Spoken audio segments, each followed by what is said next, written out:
Now I'm here to talk about cow farts and methane. But before I get started, this cow behind me, I call her the feminist because she hates human females. She went after one of the veterinarians. She went after my youngest daughter. And not sure if I should really keep her here because she can't be a danger to people. And you know, statistically, cows injure and kill more people than sharks do.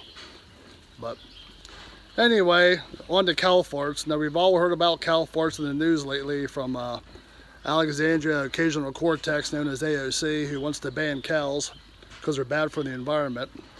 Well, that dumb fuck, so naive, she probably never even seen a cow in her life. And if she ever came to the farm, I'd let her milk a cow and give her the satisfaction of giving her the bull instead. And she'd be happy she actually milked off the bull, but of course to her it'd be a cow because she doesn't know the difference. But anyway, another funny story here is when I was a teen, my cousin and a friend from my class decided they were going to light cow farts. Well, they found a cow in the barn, and you know, my cousin, he took the lighter, and the friend, he held the cow's tail off to the side. Now what he did was stood about 1.5 feet behind the cow, and she farted. The flame blew back into his face, deflected off his face, and shot about 5 to 6 feet up in the air until it hit the ceiling.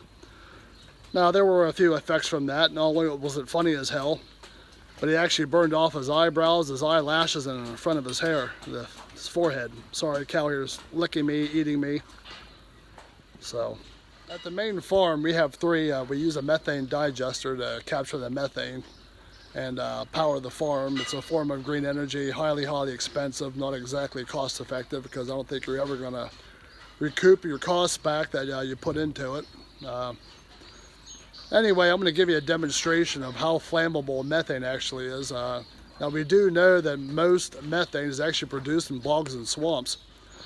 And with that being said, it could actually be a survival tip. Since I get into the survival, you know, you could have dried tinder if you need an accelerant. You just find a bunch of methane bubbles, and you need a lot of it, but it is a good ignition source and very flammable, highly flammable. So I'll give you a demonstration. This should be fun.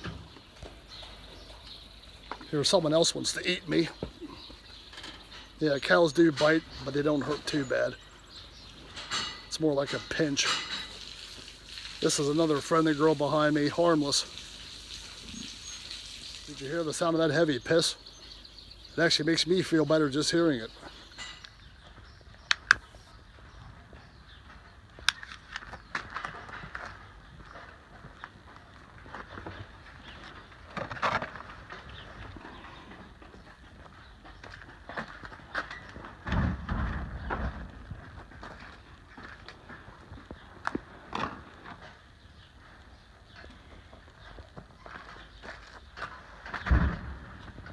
So maybe after watching the demonstration, you can see why we men find lighting farts so much fun.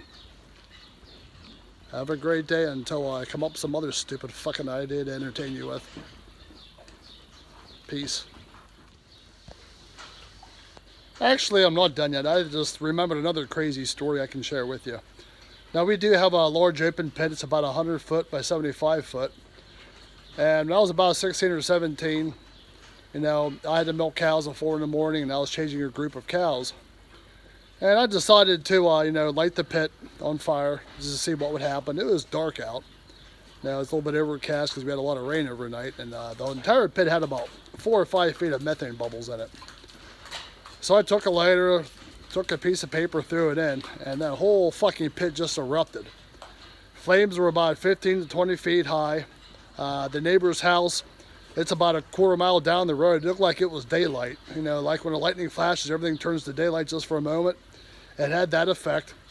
Cows got scared, took off, ripped gates down, mixed up, ripped wires down. They made a hell of a mess.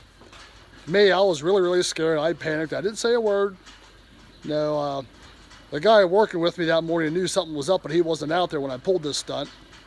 You know, my dad, a couple hours later, he says, "Hey, Keith, Ernie said he smelled something burning this morning. Do you have any idea what he's talking about?" And a lot of cows got mixed up and stuff got busted up. And I said, "Nah, I knew nothing about it." And I was too ashamed to admit it. But the last couple of years I did admit it. So my dad remembered it. He knew I did something stupid, so I told him what it was. But Just thought I'd share my final story for the day. Peace out.